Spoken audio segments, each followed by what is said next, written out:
Hello friends. स्वागत है आप सभी का मेरे इस यूट्यूब चैनल में। मैं आज आप सभी को विस्कोसिटी के बारे में बताने जा रहा हूं। तो चलिए देखते हैं विस्कोसिटी क्या होता है। देखिए, viscosity is the simply property of a fluid by virtue of which adjacent layers of the fluid resist the motion of each other। का मतलब क्या हुआ? विस्कोसिटी फ्लूइड का एक ऐसा प्रॉपर्टी है जिसमें फ्लूइड का एडजेसेंट लेयर्स एक दूसरे के मोशन को रोकना चाहता है, रेजिस्ट करना चाहता है। ठीक है, इसी प्रॉपर्टी को विस्कोसिटी कहा गया है। जैसे फॉर एग्जांपल मान लीजिए ये कोई सरफेस है और यहाँ सरफेस के ऊपर कोई फ्लूइड फ्लो कर रहा है।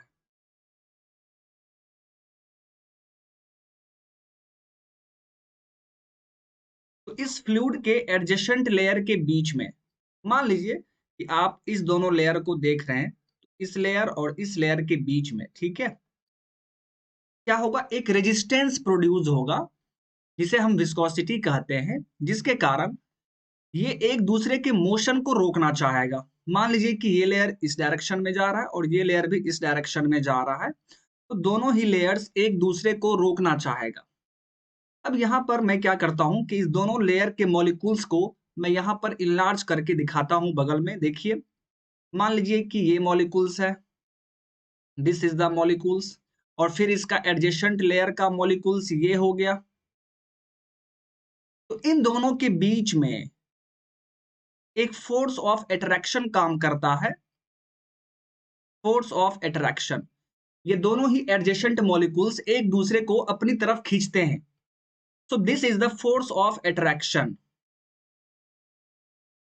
Force of attraction between the molecules, between the same molecules. Molecules यहां पर सेम है, तो सेम मॉलिक्यूल्स के बीच में आप देख पा रहे हैं कि फोर्स ऑफ अट्रैक्शन काम करता है। इसी फोर्स के कारण एक दूसरे मॉलिक्यूल्स को के मोशन को ये रेजिस्ट कर देता है, और इसी फोर्स ऑफ अट्रैक्शन को कोहेसिव फोर्स कहा गया है। This force of attraction between the same molecules is called cohesive force। और इसी फोर्स के कारण लेयर्स जो हैं एक दूसरे के मोशंस को रेजिस्ट करते हैं।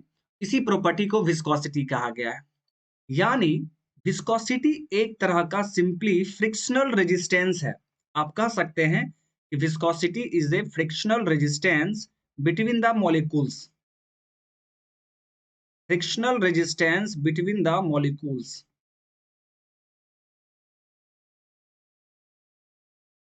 ओके, चलिए अब यहां पर हम लोग देखते हैं विस्कोसिटी का मेन कारण क्या है। Basic cause of viscosity, basic cause of viscosity. तो आप क्या देख रहे हैं यहां पर? आप देख रहे हैं कि एडजेसेंट मॉलिक्यूल्स के बीच में एक फोर्स ऑफ अट्रैक्शन काम करता है। एक दूसरे को ये एक फोर्स से खींचता है अपनी तरफ। तो ऑब्वियस सी बात है कि उसका मोशन वहां पर क्या होगा? रेजिस्ट होगा। ठीक है, मोशन पर प्रभाव पड़ेगा, यानी यही है फ्रिक्शनल रेजिस्टेंस।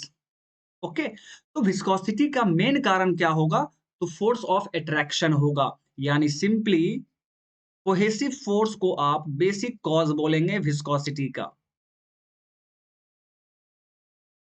जिस फ्लूइड में कोहेसिव फोर्स ज्यादा होगा वहां पर विस्कोसिटी ज्यादा होगा।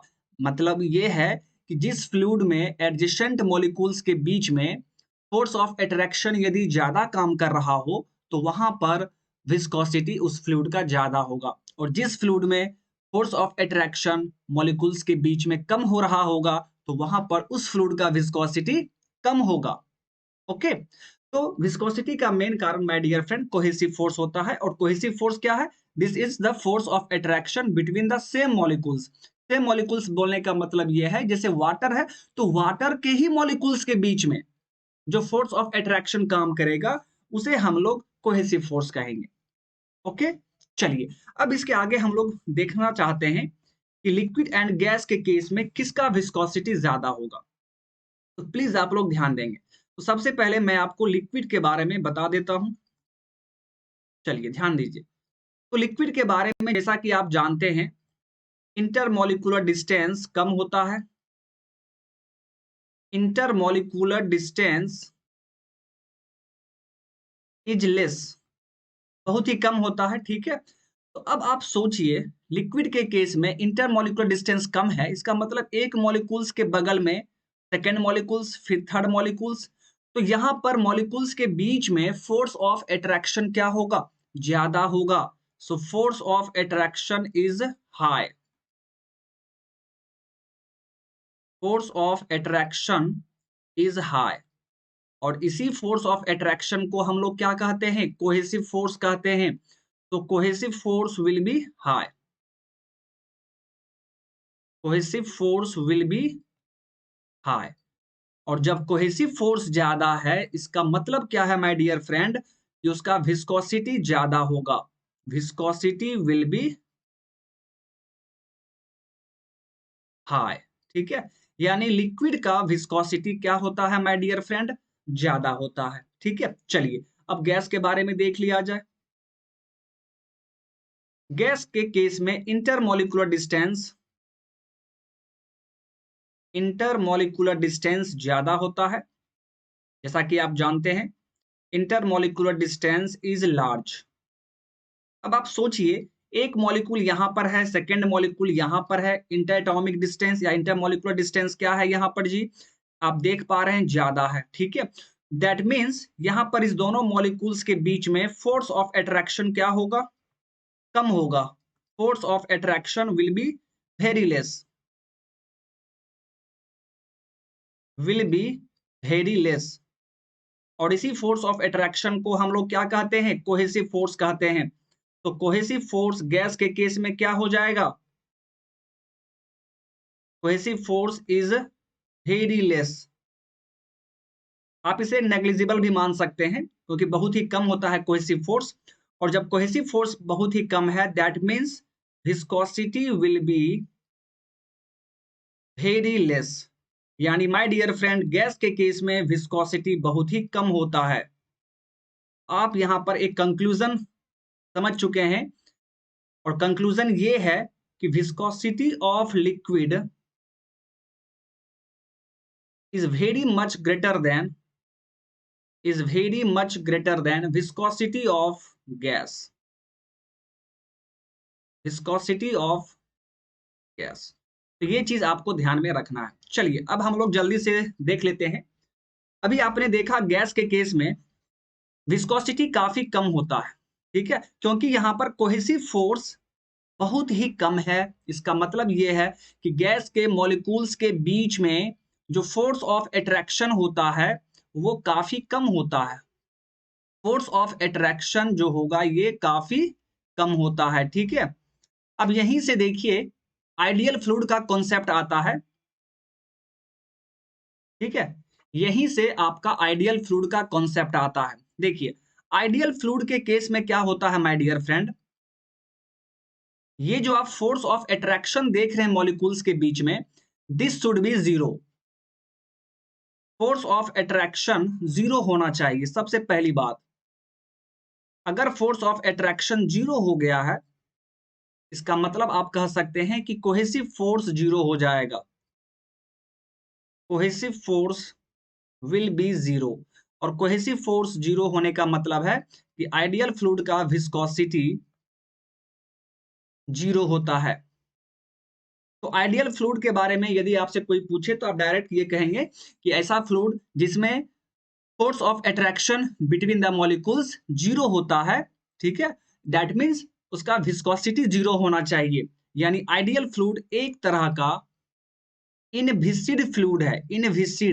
इनविसिड फ्लूइड का मतलब है कि जिसका विस्कोसिटी जीरो होता है। बट जितने भी रियल फ्लूइड हैं उन सभी का विस्कोसिटी होता है, विस्कोसिटी जीरो नहीं होता है, ठीक है। दैट मीन्स फ्रिक्शनल रेजिस्टेंस वहां पर रहेगा।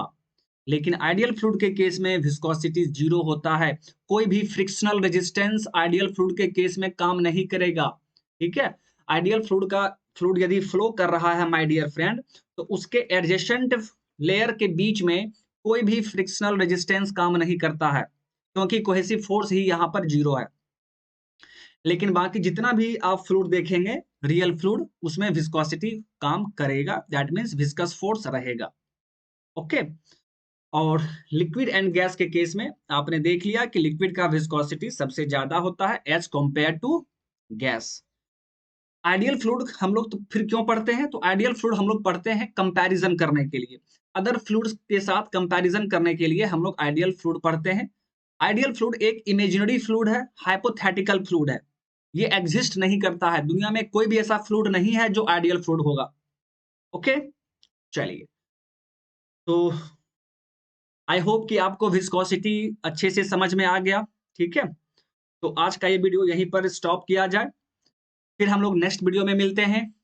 Thank you very much, bye bye.